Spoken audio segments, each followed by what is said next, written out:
Bonjour à vous tous, nous sommes sur le toit de l'Arche de la Défense pour un nouveau numéro de 300 millions de critiques. Nous allons descendre dans un instant donc dans la salle qui est consacrée aux photojournalistes. Vous découvrirez des photos extraordinaires. Mais nous allons parler d'art pour démarrer cette émission avant le sommaire avec Hervé Vanel. Mon cher Hervé, bonjour. Bonjour. On vous a amené dans ce sommet pour parler d'un moment exceptionnel de l'histoire de l'art qui est donc au musée Mayol à Paris, qui est consacré au pop art. Qu'est-ce qu'on peut voir au musée Mayol? Ça a commencé à la fin du mois de septembre et ça va durer pendant une partie de l'automne. Voilà, tout à fait. Donc, l'exposition est en fait une sélection dans les collections du Whitney Museum de New York d'œuvres qu'on qualifie de pop. Et je pense, pour le coup, l'intérêt de l'exposition, c'est d'avoir une vision plutôt plus élargie du pop, peut-être, que qu'on va pas d'habitude. se simplifier. Alors, on va avoir les grandes figures comme Liechtenstein, comme Warhol, comme Oldenburg ou Rosenquist, même si... Bon, et des artistes beaucoup moins connus. Alors, on évoquait tout à l'heure Alan D'Arcangelo, par exemple, qui s'est spécialisé dans les paysages autoroutiers, mais qui n'est pas effectivement un artiste qu'on voit souvent. Mel Ramos. Alors, Mel Ramos aussi, un artiste californien spécialisé dans l'imagerie de pin-up qu'il trouvait dans les magazines de charme. On a bien sûr Wesselmann, aussi dans les artistes plus connus. Et puis des artistes qu'on découvre, je pense, totalement. Alors, quelques artistes femmes, comme Mae Stevens ou Christina Ramberg, par exemple. Rosalind Drexler aussi. Ou George Segal, qui est un artiste pour le coup, qu'on connaît, voilà, c'est ça, tout à fait, extraordinaire, tout à fait, qu'on connaît, mais qu'on voit pas si souvent. Voilà, donc. Ce qui est important, c'est que les expositions consacrées au pop art marchent toujours, ce qui est quand même une bonne nouvelle pour le musée Mayol. Mais est-ce que vous, qui travaillez sur ce sujet et depuis maintenant des années, vous avez pris la mesure de ce qu'avait changé l'imagerie du pop art dans l'histoire de l'art? Question complexe, mais... Oui, mais non, mais je dirais que de toute façon, le pop, c'est la rencontre entre les codes de la culture marchande et les codes de la grande culture. Donc, de toute façon, les codes de la culture marchande, ceux de la publicité, etc., sont faits pour vendre. Donc, si la question, effectivement, était orientée vers le fait que le pop est effectivement un art qui est devenu populaire, c'est d'une certaine manière normal.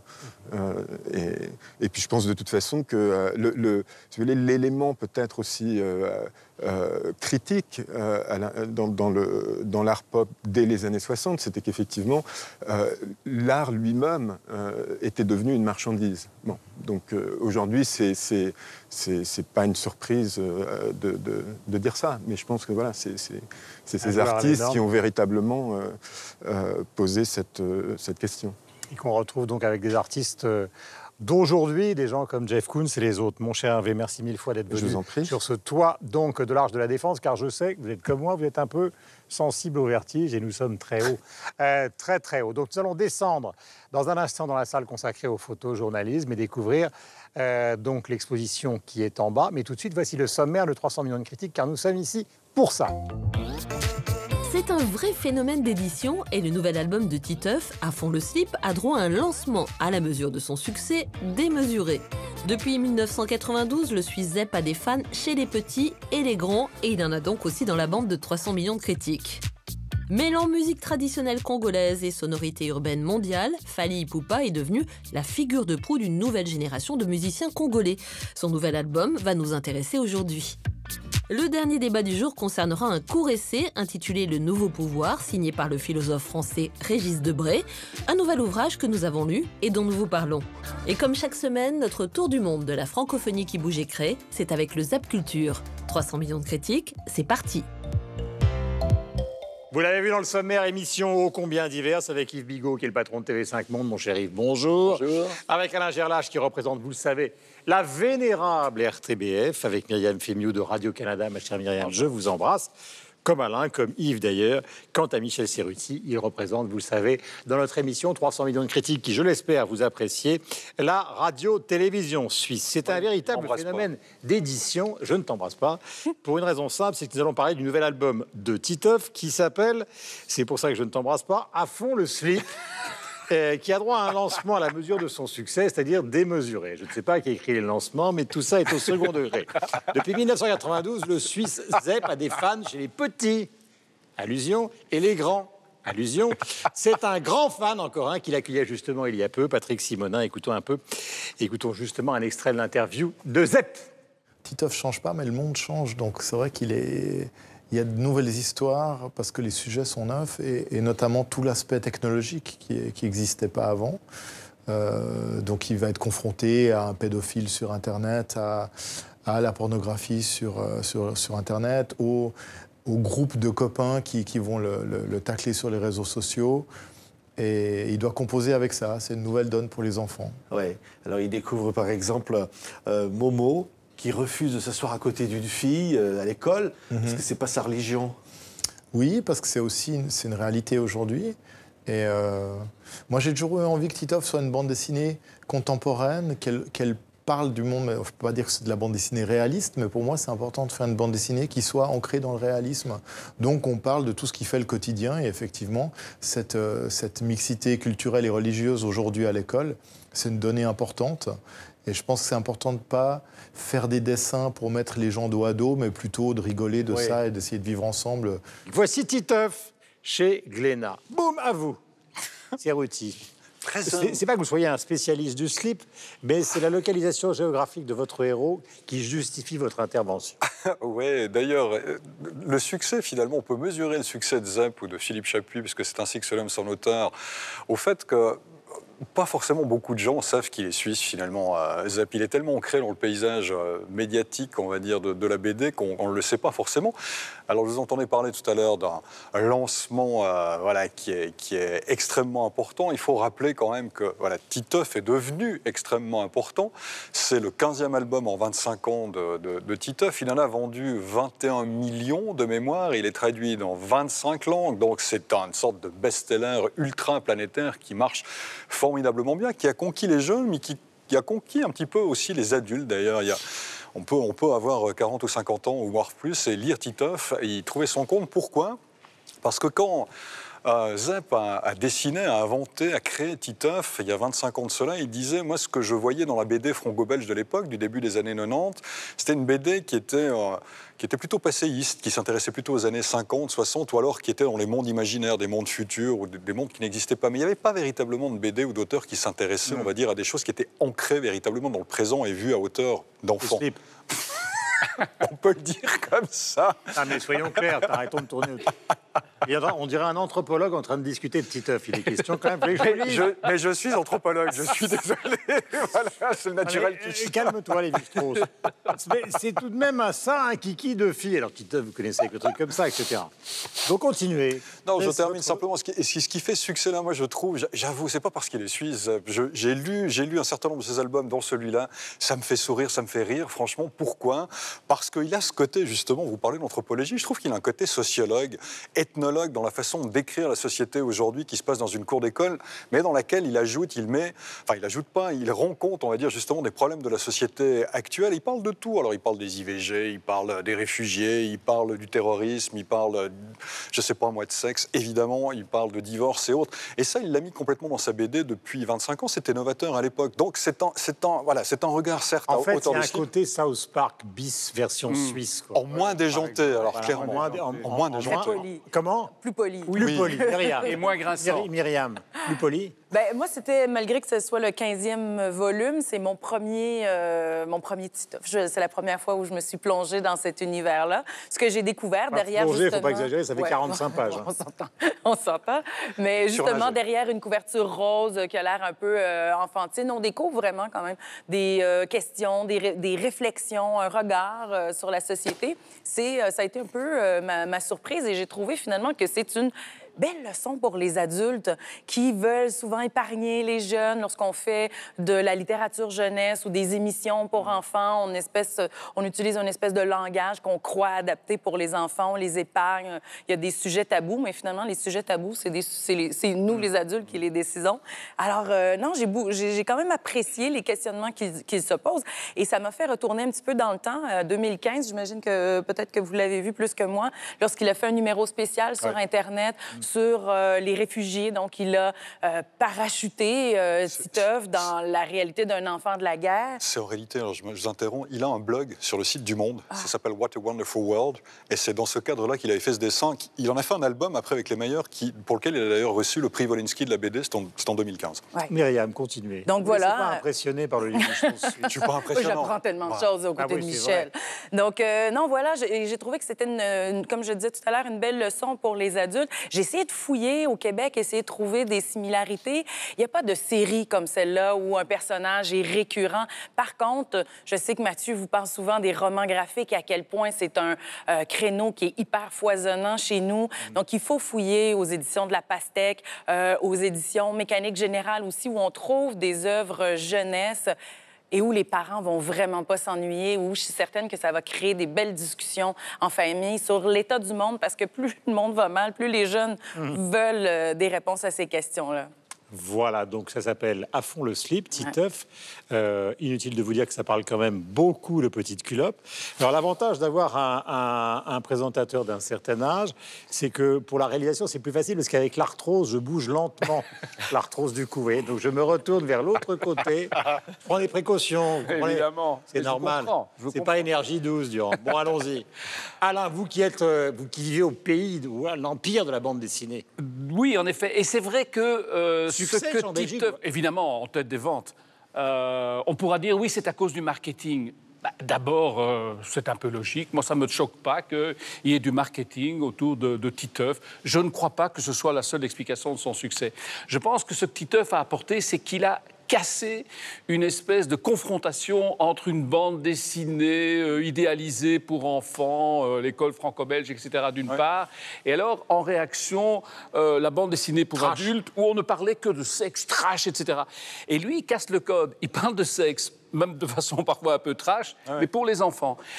Et ça, je trouve que c'est une rupture qui est caractéristique de l'œuvre de Zepp, dont on peut dire que le nom vient quand même, rappelons-le quand même toujours, Yves. De Led Zeppelin. Led Zeppelin, dont il était un grand fan, voilà. Il est un peu guitariste amateur à 16 ans. Mais ce que moi je trouve surtout intéressant, c'est qu'il parvient à s'adresser, au travers des époques, à des jeunes, à des enfants, en parlant de leur monde, de façon chaque fois réactualisée, sans perdre ce contact. Et ça m'a l'air d'être une véritable performance. Yves. C'est exactement ce que vient de dire Alain, et ce qui est intéressant dans Ne dites Titeuf. pas ça, parce que autrement, je vais vous dire stop, on arrête tout. L'émission est terminée, on remballe. Non. Ça ne me dérange pas qu'Yves Bigot dise du bien de temps en temps. L'amitié franco-belge. Des vieux de la RTBF. Exactement. C'est que, justement, en fait, on ne sait pas si ça s'adresse aux enfants ou si ça s'adresse aux adultes, et tant mieux, puisqu'en fait, ça veut dire que ça s'adresse à tout le monde. Mais ce qui est intéressant, c'est que justement, ça casse les codes, comme vous le disiez. C'est-à-dire que c'est le vrai langage des enfants, c'est les vraies questions qui se posent, ce sont les vraies réflexions qui font que souvent, les adultes, effectivement, cherchent à leur épargner, alors qu'eux s'interrogent là-dessus et qu'on ne le leur donne pas. Et puis, ce qui est évidemment, puisque quand même, c'est à fond le slip, c'est parce que Titeuf a grandi et que, donc, il a les questions qu'ont les très jeunes adultes et les enfants. Les questions de selfie, par exemple, les questions de tas de choses. Quand ils découvrent l'amour et qu'ils découvrent les questions du sexe et comment on fait un baiser, etc. Et puis là, Titeuf est déchiré, puis il prend des râteaux, il faut bien dire, à chaque fois, que ça soit avec Nadja, sa fiancée de toujours, et Ramatou, qui est la nouvelle désirée de Titeuf. Mais voilà, c'est ça qui est savoureux. Et ça a été, d'ailleurs, cette dernière BD a été publiée, en fait, tout au long de l'été dans le quotidien Le Parisien. Voilà, Titeuf à fond le slip, donc c'est écrit par Zepp.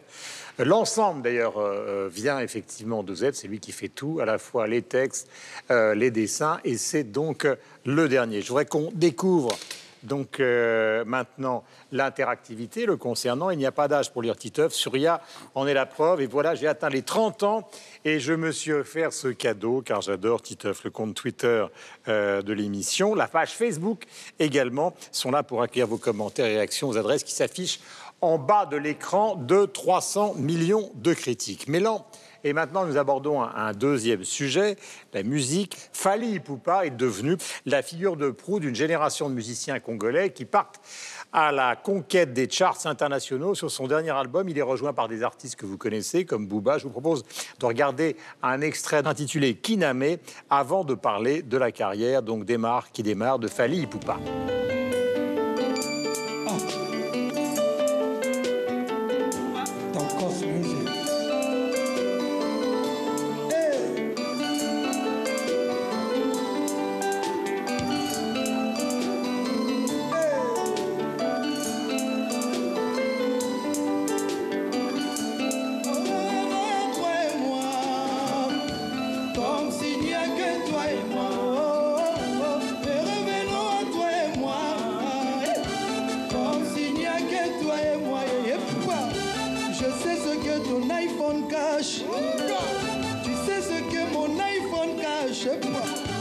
On s'embrouillera le lundi soir pour se retrouver le jeudi soir, maïe. Jeudi soir, 22h, jeudi soir, jeudi soir. Et l'équipe de TV5 Monde avait besoin du renfort indispensable de Denise Epoté. Ma chère Denise, bonjour, bienvenue. Bonjour. On parle de ce personnage que vous avez reçu récemment sur l'antenne de TV5 Monde. Alors, qui est-il ? Alors, c'est un chanteur congolais. C'est la dernière génération des plus belles voix de la musique congolaise, parce qu'en Afrique, le lingala est une langue musicale. Et c'est vrai que tous les chanteurs congolais ont de très belles voix. On se souvient de Papa Wemba, qui est décédé l'année dernière sur scène au moment du Festival des musiques urbaines d'Abidjan, qui était appelé le rossignol congolais, le rossignol africain, parce qu'il avait une très belle voix.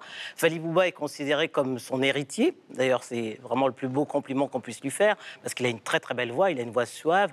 Et dans son dernier album, que je vais sortir, allez-y. Que vous allez sortir, dont le titre est Tokos, qui est l'anagramme d'un mot lingala, Kitoko, qui veut dire beau et positif. Et c'est vrai que cet album est sublime. Moi, j'aime beaucoup les rumbas congolaises, qui sont vraiment la marque de fabrique des chanteurs congolais. Mais c'est vrai que Fally Ipupa a invité certains chanteurs, notamment Booba et MHD. C'est bizarre, je ne vous imaginais pas très Booba. Moi, je ne suis pas Booba du tout, parce que je n'aime pas le coupé décalé. Voilà. Je préfère la rumba congolaise, et c'est vrai que j'aime beaucoup. Je préfère les rumbas congolaises chantées par Fally Ipupa. Il y en a une que je vous recommande notamment, c'est Jeudi soir. Jeudi soir. Nous allons faire le tour de tous nos petits camarades pour savoir ce qu'ils en pensent, en commençant par vous, Alain. Moi, c'est une musique qui a un peu bercé mon enfance, mais vous avez vécu en Afrique. J'ai vécu en Afrique, oui, et j'y suis retourné quand même quelques fois. Ce que je trouve de particulièrement réussi dans cet album, et d'ailleurs il le dit lui-même, c'est un tournant, c'est qu'il parvient à marier une certaine tradition de la musique congolaise avec des sons et des rythmes urbains, contemporains d'aujourd'hui. Et ce n'est pas plaqué. Il y a une véritable intégration qui fait tout le charme de cet album. Je trouve d'ailleurs que, c'est un appel, que les radios devraient arrêter de diffuser cette musique dans des émissions spécialisées, musique du monde, etc., ou tonalité africaine, mais passer aussi ces chansons dans le flux des émissions habituelles. Je pense que ce serait une belle avancée pour la reconnaissance de cette musique et de son message au monde, parce que c'est ce qu'il dit. J'ai voulu évoluer pour pouvoir transcender la musique africaine et m'adresser au monde entier. Eh bien, voilà une belle occasion. Et en plus, il faut le dire, lorsqu'il veut parler au monde, il continue à chanter aussi en français. Et ça, je ne suis pas sûr que parfois nos musiciens et nos artistes à nous ne se disent pas, tiens, pour parler au monde, il faudrait peut-être passer à l'anglais. Voilà quelqu'un qui continue à défendre la langue française. Et ça rappelle aussi, évidemment, le rôle que tout le continent africain a dans la défense de cette langue. Kinshasa, c'est une capitale mondiale. Capitale dingue, d'ailleurs. Ah oui, c'est la plus grande ville francophone au monde. D'ailleurs, les images que vous avez vues il y a quelques instants de Fally Ipupa, c'était dans les studios de la télévision de Kinshasa B1, où Fally Ipupa était l'invité de Denise Epoté pour la dernière des 25 heures de notre tour du monde de la francophonie. Mais la musique, elle est partout, dans les rues de Kinshasa, et elle est dans le parler des gens. Vous l'évoquiez, le lingala, le swahili aussi, ce sont des langues, quand on les entend, on entend déjà la musique. C'est-à-dire, c'est déjà rythmé, il n'y a plus qu'à mettre les percussions derrière. Et la rumba et la musique congolaise sont très mélodiques, hein, d'où ces crooners comme l'était Papa Wemba, hein, qui avait un succès mondial, qui était produit par Peter Gabriel hein, sur son label Real World. Et donc, est-ce que la possibilité, justement, est offerte probablement à ce jeune homme d'accéder à une notoriété aussi importante à travers cet album? Mais il l'a déjà. Oui, c'est le cas. Il a déjà son 4e album. Et il l'a déjà, c'est une superstar en Afrique, c'est évidemment une superstar en RDC. Le français peut lui permettre effectivement des diffusions en radio en France, en Belgique, au Québec, en Suisse, etc. Et puis, ce qu'on espère, c'est qu'il ne faudra pas qu'il se mette à chanter en anglais pour obtenir la notoriété planétaire qu'il mérite par ailleurs. Mais c'est très frappant, ce naturel complet qu'ont les Africains d'Afrique centrale. Parce qu'en Afrique de l'Ouest, il y a évidemment des chanteurs remarquables, hein, par Salif Keita, Youssou N'Dour, etc. Mais c'est déjà plus une musique de guitariste. Oui. En Afrique de l'Ouest, d'ailleurs. C'est un autre rythme. Voilà. Et on dit que la guitare et le blues viennent du Mali. La kora, qui est magnifique, hein, Toumani Diabaté et son fils, etc. Mais c'est une musique différente de la musique congolaise, de la musique d'Afrique centrale, qui est peut-être, effectivement, et on le voit d'ailleurs, hein, parce que des stars rwandaises, en fait, hein, Corneille ou Stromae, sont des superstars dans l'ensemble du monde francophone, qui sont peut-être plus directement compatibles, on va dire mélodiquement, avec les musiques qui sont diffusées dans nos pays au nord. Je voudrais simplement vous demander un détail qui est quand même important, Denise, avant qu'on voit avec nos autres camarades s'ils connaissent cet artiste dont c'est le 4e album. Il vient d'une famille de musiciens, c'est un autodidacte. Est-ce qu'on sait quelque chose sur son parcours ? En RDC, tout le monde chante. Mais oui. Tout le monde chante, parce que déjà à la maison, on chante. Le lingala est une langue musicale, mais déjà, tous les Congolais vont à l'église. Donc la chorale entraîne déjà votre voix. Tous sont des chanteurs à voix. Et Fally Ipupa, c'est vrai qu'il a grandi dans l'ombre de Papa Wemba et de Koffi Olomide, qui sont des stars mondiales.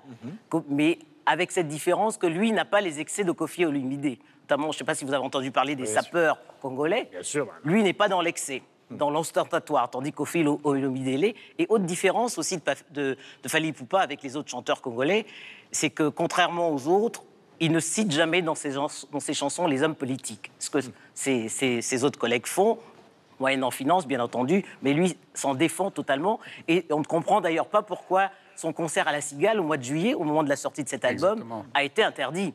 Et un concert à Bruxelles a dû être annulé à cause de manifestations. Il faut quand même le parce souligner que aussi. les opposants, enfin on peut l'expliquer très rapidement, parce que les opposants à Kabila, en RDC estiment justement que parce que Fally Ipupa ne prend pas position contre Kabila, ça veut dire que dans ce sens-là, il l'encense, il est avec lui. Par défaut, il sera avec lui. Pas du tout. Ce que Fally Ipupa refuse. Il refuse de parler des politiques dans ses chansons. C'est pour ça que ça Est-ce que l'amateur de jazz est touché ? Alors, deux choses. Je trouve que cet album, paradoxalement, moi, mais c'est secondaire. Personnellement, il me plaît moins que ce qu'il a pu faire. Alors, c'est peut-être parce que c'est l'ethnologue, l'ethnographe qui parle et qui est peut-être plus intéressé par la véritable rumba congolaise, celle qui n'a pas été métissée avec les sons urbains, celle de Franco, celle de Grand Calais, celle de Koffi, celle de Papa Wemba, peut-être. Mais c'est pas ça ce qui est intéressant, à mon avis, là-dessus. Ce que je trouve intéressant avec cet album-là, c'est qu'il s'inscrit, on va dire, aujourd'hui, dans une évolution de la musique en Afrique, dont on a déjà un tout petit peu parlé sur ce plateau. Où l'on voit, tout d'abord, qu'est-ce qui s'est passé au Nigeria avec des gens comme Wizkid ou Davido. C'est-à-dire qu'eux ont déjà métissé la musique nigérienne, l'afrobeat de Fela, par exemple. Les Naija, comme on les appelle. Exactement, avec quelque chose de plus moderne, et ils ont passé outre-Atlantique, ils ont gagné l'Amérique. Ce sont des stars en Afrique et aux États-Unis. Ils ont vraiment mondialisé leur musique. On l'a vu avec M, Lamomali, avec les pères et fils Diabaté, Toumani et Siddiqué, où là aussi, tout d'un coup, on crée une musique en Afrique de l'Ouest où jusqu'alors, il n'y avait pas eu un grand métissage. Il y avait une évolution de la musique, mais toujours, on va dire, d'une certaine tradition.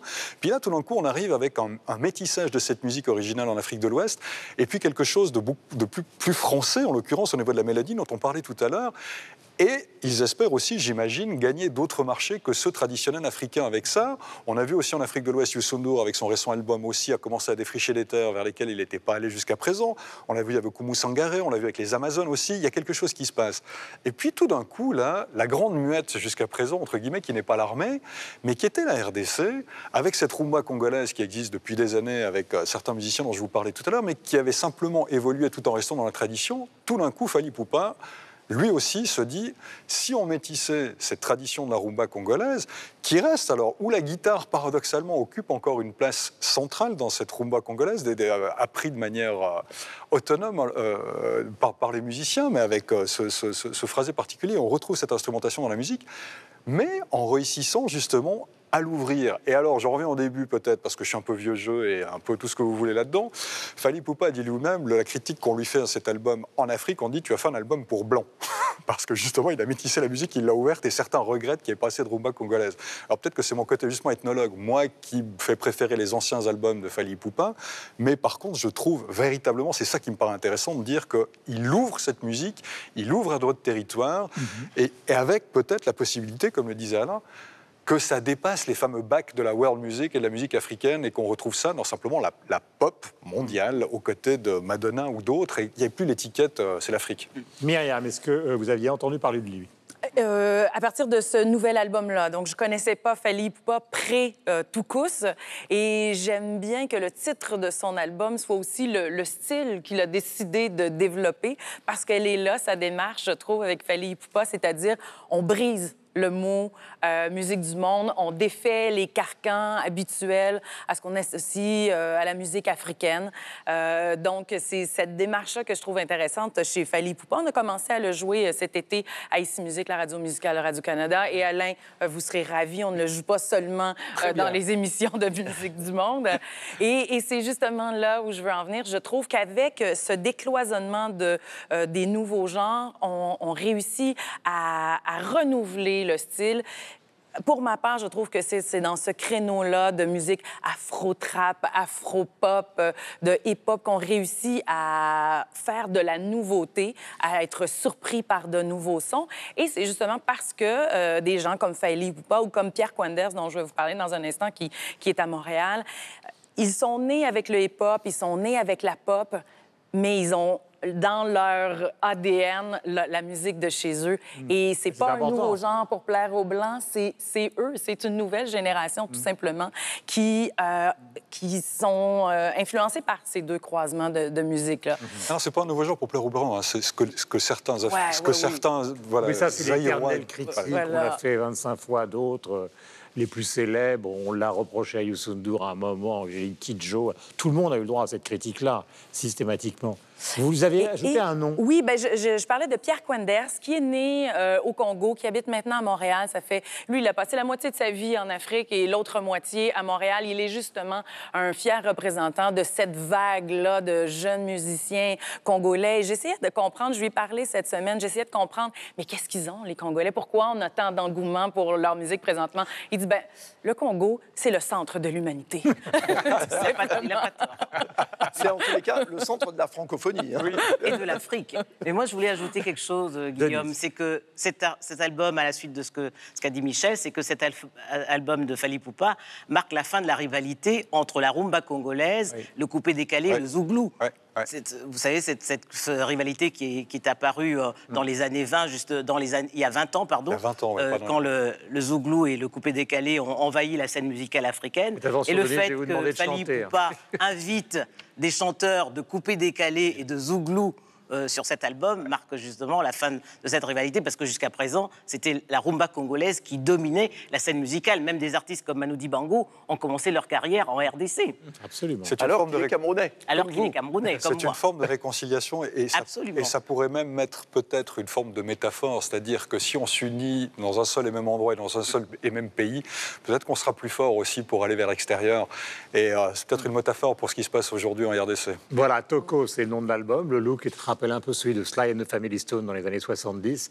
En tout cas, nous étions ravis de parler de cet album. Alors, qu'en pensent les réseaux sociaux? Grande star, donc, dans le monde que nous couvrons, celui TV5 Monde.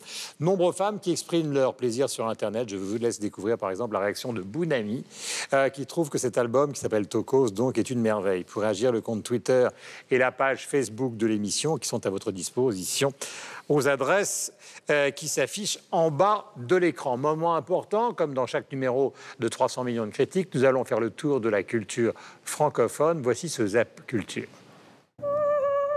Michel-Anne Demey quittant son corps pour s'envoler avec une infinie douceur vers la mort. C'est un des grands moments d'Amor, la nouvelle création du couple Demey-Van Dormael. J'ai pu m'approcher de manière intime du film, d'une certaine manière, en amenant l'hiver dans le film. C'est une chose qu'on connaît, nous autres, c'est bien l'hiver. Hein? On ne fuit pas.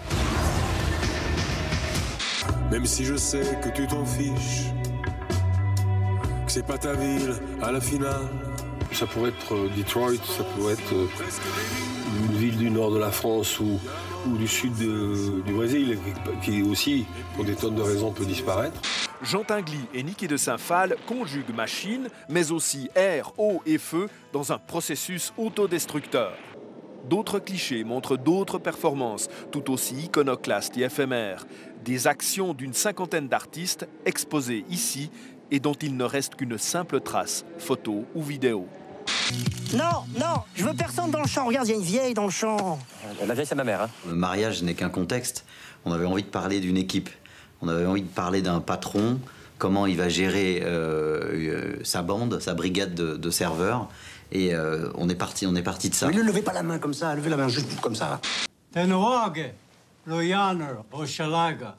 est dans un grand voyage immobile qui creuse les strates d'occupation d'un territoire. Capitaine Jacques Cartier, sujet de François Ier, roi de France. T'es prête pour l'allumage? Attention au décollage du bruit. Certaines chansons ont été un peu francisées, mais juste ce qu'il faut.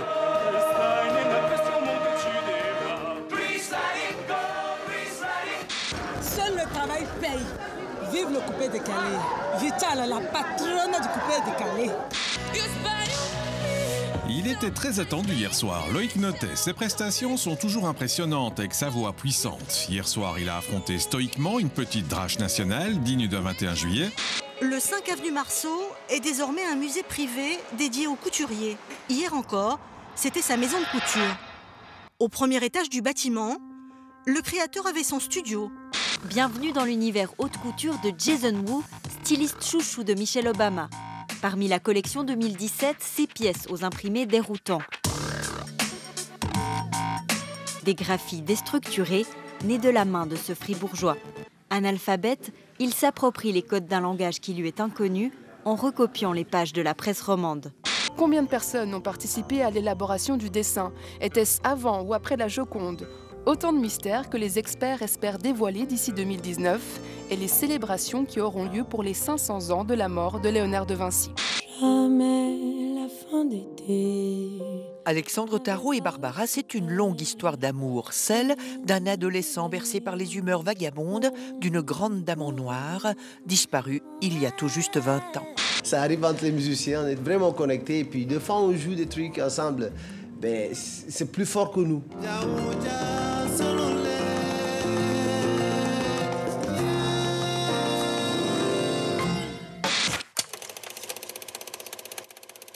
Troisième sujet, nous allons parler de littérature et en même temps de politique, voire même d'histoire, puisque le dernier débat du jour est autour d'un court essai intitulé « Le nouveau pouvoir », signé du philosophe français donc, que vous connaissez, qui s'appelle Régis Debray. Dans ce nouvel ouvrage, il analyse la victoire d'Emmanuel Macron au travers du prisme civilisationnel. Il avait donc écrit, je rappelle que c'est un auteur Gallimard, juste avant un livre qui s'appelait Civilisation, qui analysait aussi ce basculement d'un monde européen qui glisse vers l'Amérique. Est-ce que quelqu'un veut parler ou définir le contenu du nouveau pouvoir? Personne ne veut. J'y vais, vous y allez. Yves, allez-y. Écoutez, je veux bien, Guillaume. Je pense que c'est justement de son livre sur l'américanisation du monde que Régis Debray a eu ce rebond sur le fait que derrière l'américanisation du monde, il y a effectivement la protestantisation protestantisation du monde, en tous les cas, en matière de moralisation, de transparence de ce que nous amène le monde anglo-saxon et dont il fait le lien, évidemment, avec l'élection d'Emmanuel Macron, à laquelle le nouveau pouvoir, c'est Macron, c'est le livre, en gros, sur l'arrivée de Macron. Civilisation, c'était le livre général de réflexion du médiologue qu'il est, car il ne se définit plus comme philosophe, mais après avoir eu une vie personnelle assez intense, que tout le monde connaît, il a été en Bolivie, dans les maquis, puis il a travaillé pour François Mitterrand. Il a été emprisonné, Il a été emprisonné, et puis maintenant, donc, il publie de très nombreux livres. Donc, pardonnez-moi de vous avoir interrompu. Je vous en prie, c'est un chantre biographique. C'est un chantre de la francophonie, par ailleurs, Régis Debray. Non, mais donc, il se pose cette question, entre autres, qui est la protestantisation du monde, c'est-à-dire ce désir qu'on voit bien dans nos sociétés de moralisation, de transparence, et jusqu'où ça va. Parce que on peut entrer derrière ça dans les questions, évidemment, de vie privée, d'intimité, etc. Et ça nous lie, bien sûr, à l'univers numérique, aux réseaux sociaux qui s'emparent du moindre détail pour, d'un seul coup, se poser des questions, imposer ce politiquement correct qui vient d'Amérique, qui veut que... C'est un peu l'histoire du normalien qui déteste HEC, quoi. C'est-à-dire qu'il considère que le basculement entre les élites françaises type Jaurès, qui faisait normal, et qui étaient donc les intellectuels qui accédaient au pouvoir au nom de la culture, maintenant, c'est en ça qu'il reproche beaucoup à Emmanuel Macron, ce sont des gens qui passent plus par les applications et les grandes écoles commerciales pour prendre le pouvoir en France. J'essaie d'expliquer ça parce que je me souviens que dans une interview au Figaro récente, il avait dit que justement, on voyait que les jeunes gens qui voulaient prendre le pouvoir dans notre pays, puis dans le monde entier, suivaient tous le même parcours, c'est-à-dire des grandes écoles classiques aux écoles commerciales. On a un bon exemple aujourd'hui d'un homme d'affaires qui est à la tête du pays le plus puissant de la planète, Donald Trump, et de manière très différente, Emmanuel Macron, qui vient du monde de la banque et du business, qui est président de la France. Donc c'est cette manière qu'a sans doute le XXIe siècle de vouloir que les pays soient dirigés comme des entreprises. Ouais. Et il y a une logique à ça, en même temps. Puisque c'est l'économie qui dicte tout aujourd'hui, autant avoir des gens qui comprennent l'économie et qui savent la maîtriser pour régler les questions non seulement d'échanges internationaux, puisque c'est aussi une des grandes questions qui se posent, notamment entre l'Europe et le Canada en ce moment, Myriam, mais aussi de se dire, pour régler nos questions de chômage, d'emploi, de retraite, etc., autant prendre des gens qui connaissent quelque chose à l'économie et qui ont réussi dans ce monde-là. Est-ce qu'il s'agit d'une lucidité extrême du médiologue qu'il est, car effectivement il dirige une revue qui est consacrée à la médiologie, c'est-à-dire à l'étude des médias, ou est-ce que ce serait une sorte plutôt de schtroumpf grognon marqué finalement par la littérature, ce qui n'est pas un défaut, qui regarderait le monde d'aujourd'hui? Alain? C'est vrai qu'on a l'impression de lire le livre d'un vieux grincheux qui n'aime pas le monde d'aujourd'hui, etc., et qui en livre une critique acerbe, peut-être parfois arrogante, mais en tout cas très, très, très désabusée. Je pense, pour embrayer sur ce que vient de dire Yves, qu'il y a quand même une différence entre l'entreprise de Trump et alors la vision de Macron. Macron, c'est plus oui, ça c'est sûr. Oui, mais je veux dire en termes non pas de contenu politique, mais en termes de réflexion de l'évolution de l'économie. Macron, c'est davantage une start-up. Les meetings de Macron ressemblaient davantage à la présentation... Régis Debray ne les aime pas plus. Oui, non, c'est évident. Mais les meetings de Macron ressemblaient davantage à la présentation d'un nouvel iPhone ou d'un nouveau produit d'Amazon. La logique... Un TED Talk, comme on dit aujourd'hui. Exactement, ou les présentations TED, etc. De même, on peut se dire aussi que cette espèce de volonté de faire collaborer la gauche et la droite en même temps, comme on dit, c'est aussi un peu cette logique de l'économie collaborative que l'on voit aujourd'hui à l'œuvre. Mais tout ça, il le rejette. Je trouve de façon parfois dans la forme déplaisante. Par exemple, c'est vrai qu'il est insupportable de voir aujourd'hui et d'entendre ces gens qui mettent des mots anglais dans tous leurs discours, dans toutes leurs présentations, etc. Mais le faire à longueur de texte, en plus en se trompant, parce qu'on dit, Monsieur Debré, on ne dit pas native digitals, mais digital natives pour parler des natifs du numérique. Quand on se moque, on ne se trompe pas. Je trouve que c'est aussi un peu lourdingue et pas tout à fait digne de ce qu'il a été. Mais en plus, moi, ce qui me frappe le plus, c'est cette espèce d'américanophobie. Hein. Il dénonce les galoricains. En fait, il renoue avec sa jeunesse mais aussi. Oui, oui, c'est le seul fil conducteur entre le fait d'avoir été un jeune révolutionnaire et un vieux désabusé. Mais surtout... Il est plutôt idéologiquement proche. Non, mais Chevènement n'a jamais été un grand amateur Quand je dis idéologiquement, sur le plan culturel, il y a tout un mouvement en France. Ça a été Finkielkraut avec la défaite de la pensée, c'est Régis Debray. Mais quand Chevènement dénonçait Rocard, il parlait de la gauche américaine. La gauche américaine. Mais surtout, et je vais terminer par là, ce qui me dérange le plus, c'est en effet cette espèce de protestantophobie qui a l'air de considérer que le socle religieux d'un pays est la seule clé pour le comprendre. Je ne nie pas que ce soit quelque chose de fondamental dans l'émergence, le développement des nations, de leur culture, de leurs relations sociales, etc.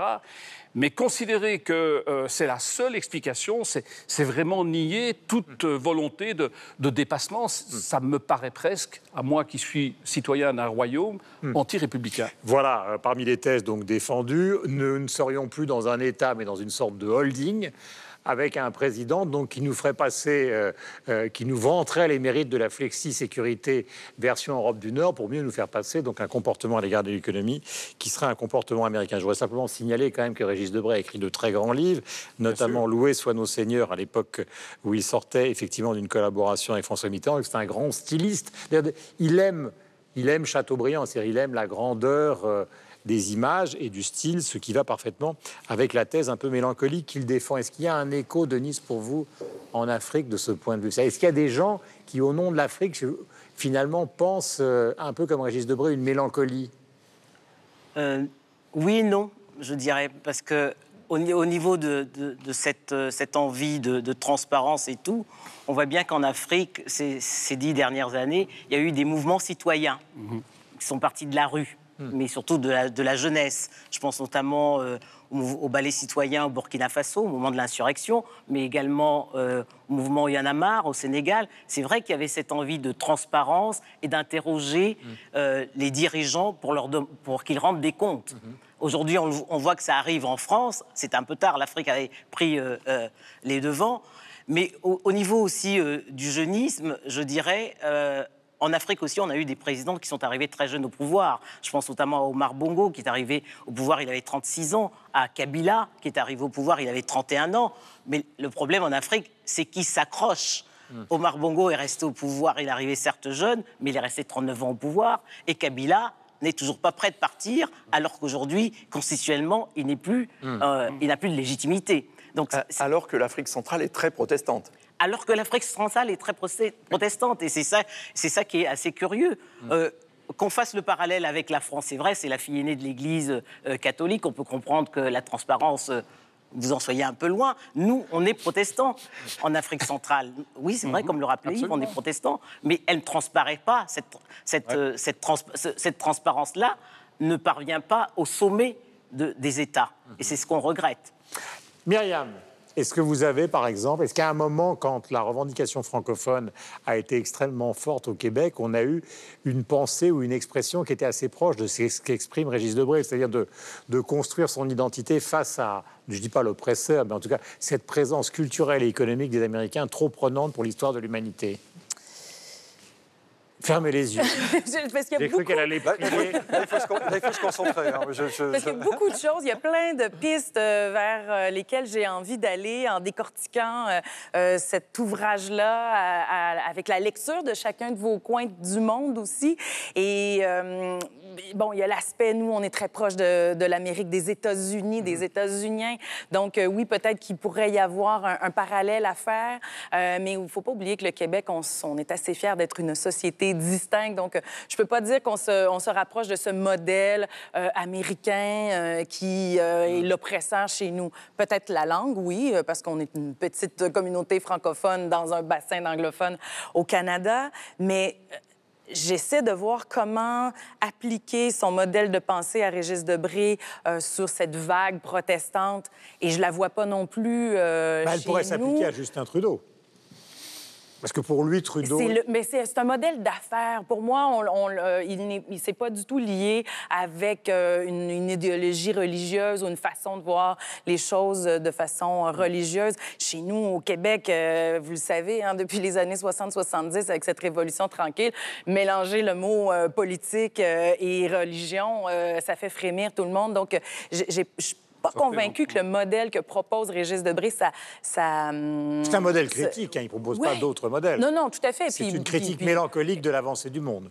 Et qui, je crois, ne s'applique pas là, vraiment au Québec. Mais je trouve ça intéressant, toutes les pistes que vous avez nommées tout à l'heure. Je crois que je vais relire le livre avec cette réflexion. Non, mais quand Facebook veut lancer un centre consacré à l'intelligence artificielle, il va à Montréal.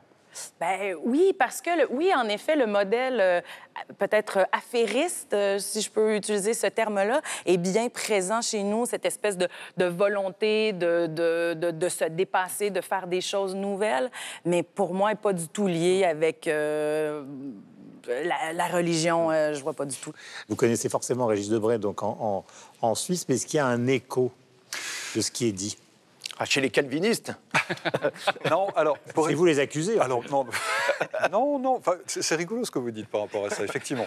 Parce que quand... Alors, réponse à la première question, oui, Régis Debray, évidemment, est connu en Suisse, ne serait-ce aussi par les occupations politiques qu'il avait eues à l'époque, un gouvernement socialiste, mais aussi pour ses livres. Alors, moins, évidemment, qu'en France. Pourquoi? Parce que souvent, les bouquins qu'il a pu écrire, en tout cas les plus récents, on a l'impression, au vu de Suisse, que ça ne se passe qu'en France ou ça ne concerne que la France. Quand j'ai su que je devais lire Nouveau Pouvoir pour cette émission, c'est un peu la réflexion que je me suis faite. Je me suis dit, bon, c'est un bouquin sur la France, je ne sais pas très bien ce que je vais pouvoir en dire, mais je vais le lire. Et étonnamment, je l'ai lu avec le prisme de la Suisse, parce que je me suis dit que c'est un bouquin qui concerne aussi, pas qui concerne la Suisse au niveau de son évolution, mais qu'on peut lire avec un regard helvète. Pourquoi ? C'est un pays qu'il cite hein, dans son bouquin. Il parle de la Suisse quand il parle de cette fameuse transparence. Il commet une petite erreur parce que la Suisse n'est pas un pays protestant, contrairement à ce qu'on pourrait croire. Aujourd'hui, les protestants en Suisse sont 26-27%, les catholiques près de 40%. Il a raison dans le sens où les protestants, ou le protestantisme en Suisse, ou la philosophie, l'esprit protestant en Suisse a vraiment marqué ce pays au niveau du développement économique. Ça, c'est incontournable. On en parlait dans une autre émission à propos de l'exposition au Musée international de la Réforme. Oui, les Huguenots, lorsqu'il y a eu la révocation des dividendes, sont venus en Suisse. Ce sont eux qui ont véritablement développé le secteur bancaire, l'industrie horlogère aussi, l'industrie des textiles dans le canton de Neuchâtel. C'est grâce à ces apports-là que ces industries ou que ces activités se sont développées. Alors, quand on lit, du coup, quand on a ça en tête, et quand on lit Debray, on se dit, mais finalement, ce que je lis ou ce que lui propose pour la France, c'est d'une certaine manière ce qui a déjà pu un peu se passer pour la Suisse à différentes époques, et notamment dans le dernier chapitre, quand il traite de Paul Ricard. Je vous avoue qu'en lisant ça, en parlant de... Alors, il ne faut pas aller à gauche parce qu'on est tout le temps dans les révolutions, il ne faut pas aller à droite parce qu'on est dans l'exclusion. Finalement, il faut essayer de rester dans le milieu, le compromis, la négociation. La Suisse s'est bâtie depuis je ne sais pas combien de dizaines, voire de centaines d'années maintenant sur le fameux consensus helvétique, sur le fameux compromis. Mais quand je lis ça, je me dis, mais enfin, ce dont il parle finalement, c'est ce que la Suisse a essayé de faire pendant un certain nombre d'années. Ricard, il ne le supporte pas parce que c'est le mentor intellectuel d'Emmanuel Macron. Alors, il le met dans cet exemple-là, mais en même temps, alors, contrairement à l'exemple que, effectivement, dézingue Debré dans son bouquin, on se dit, alors on peut l'aimer ou pas, mais finalement vous avez un petit pays à côté qui fonctionne un peu sur ces valeurs-là, pas complètement, qui a l'air de fonctionner depuis un certain temps. Le seul reproche que je ferais à Debré dans son livre, c'est qu'il oublie un facteur important, c'est-à-dire que ce n'est pas juste l'esprit du protestantisme qui doit fonctionner aujourd'hui. Il oublie simplement, à mon sens, le principe du bien commun.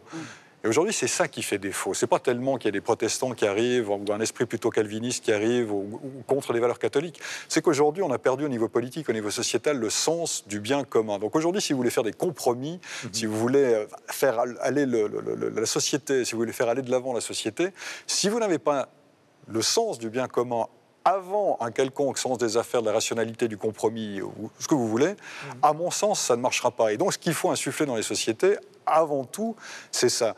Et en Suisse, si je me permets de terminer là-dessus, en Suisse, cet esprit du bien commun, il s'est créé parce que ça a été des centaines d'années de lutte, de négociation, de mise en place. C'est quelque chose qui s'est mis en place petit à petit. Ça ne durera peut-être pas éternellement. On le voit aujourd'hui, il y a des tensions de plus en plus grandes. Mais c'est ce qui a permis, avec cet esprit que le protestantisme a insufflé, un certain équilibre, un développement économique. Et c'est dans ce sens-là qu'en lisant Debré, paradoxalement, on se dit nouveau pouvoir, ça ne concerne que la France. Puis on lit ce bouquin en tant que Suisse, puis on se dit... Il y a des choses qui nous parlent ou qui nous rappellent l'histoire de la Suisse en lisant le bouquin de Debré. Voilà, l'interactivité, comme à chacun de ses essais, Régis Debré enflamme la toile. Sur Twitter, l'entrepreneur français Xavier Alberti, soutien d'Emmanuel Macron, fait un parallèle entre le nouveau pouvoir et le temps est venu de changer de civilisation, donc d'Edgar Morin. Vous nous suivez sur Twitter, sur le site internet de TV5 Monde ou sur la page Facebook de l'émission, aux adresses qui s'affichent en bas de l'écran. Nous arrivons au terme. Michel, le coup de cœur. C'est un livre que l'on doit à un jeune auteur suisse qui s'appelle Damien Murit. C'est son 3e livre, c'est publié à l'âge d'homme. C'est vraiment remarquable, c'est d'une richesse folle, ça se lit très vite, mais en même temps ça vous marque pour un moment. C'est un très joli livre, Damien Murit, Le cri du diable. Myriam. Je vous ai parlé de Pierre Quenders tout à l'heure. Pierre Quenders a gagné il y a quelques années le prix Révélation Radio-Canada en musique du monde. Il a complètement fait éclater ce terme-là pour maintenant faire de la pop internationale en différentes langues avec, oui, ces sonorités dont on parlait tout à l'heure, de rumba congolaise. C'est pour tout le monde, c'est hyper bon, c'est super bien ficelé et il y a des chansons autant légères d'ensemble qu'un peu plus expérimentales et c'est vraiment un album qui s'écoute de nombreuses fois avant d'en déceler toutes les couches. C'est vraiment bon. Pierre Quenders. Merci beaucoup, mon cher Alain. Paul Delvaux, le peintre, oui. Il y a un musée à la côte belge, à Coxide, qui était connu, mais c'est plutôt sa commune d'origine, Ouance, toute petite commune, qui a décidé de le célébrer en organisant une série d'activités, d'expositions, etc. Et je trouve que c'est intéressant de voir qu'aujourd'hui, des petites communes qui ne sont pas des métropoles culturelles décident comme ça d'honorer un certain nombre d'artistes et d'avoir cette espèce de confiance en elles-mêmes et en leur capacité de célébrer un des plus grands peintres belges, Paul Delvaux. Denise. Alors moi, c'est un livre qui est écrit par Véronique Olmy et le titre, c'est Bakita. C'est l'histoire d'une jeune fille qui, à l'âge de 7 ans, a été enlevée au Darfour, réduite à l'esclavage, affranchie et qui finit religieuse et sainte. C'est un très, très beau roman que je vous recommande, qui est paru chez Albin Michel et ça vous réconcilie avec le Soudan et le Darfour, dont on entend toujours que des tristes nouvelles, notamment celle relative au président... du pays, du Soudan, Omar El-Béchir. Yves. Alors, en attendant son autobiographie, Yves Simon, Génération perdue, au pluriel, ce sont les textes de 140 de ses chansons, avec des illustrations, des photos, des aquarelles, et paraît simultanément un double CD qui comprend à la fois son dernier Olympia, qui était donc en 2008, et puis un album de reprise de ses chansons par la jeune génération française qu'il a influencé, notamment avec Christine and the Queen, Lilywood and the Prick, et aussi Junior, le groupe de la fille de Le Clésio. Voilà, Éric Roman, Mon père, ma mère et Sheila. C'est publié aux éditions Stock, ça peut faire sourire. Il s'agit de l'histoire justement d'une famille petite bourgeoise avec un enfant qui est un petit peu maltraité, à la fois par son père qui est volage et par sa mère qui est triste. Eh bien, c'est par Sheila, donc. Voilà, et c'est donc dans les variétés, dans les émissions de Guy Lux, qu'il se jette pour survivre. Nous étions ravis d'être avec vous. Je rappelle que nous sommes à l'Arche de la Défense, dans une salle consacrée donc au photojournalisme, d'où les images que vous trouvez derrière nous.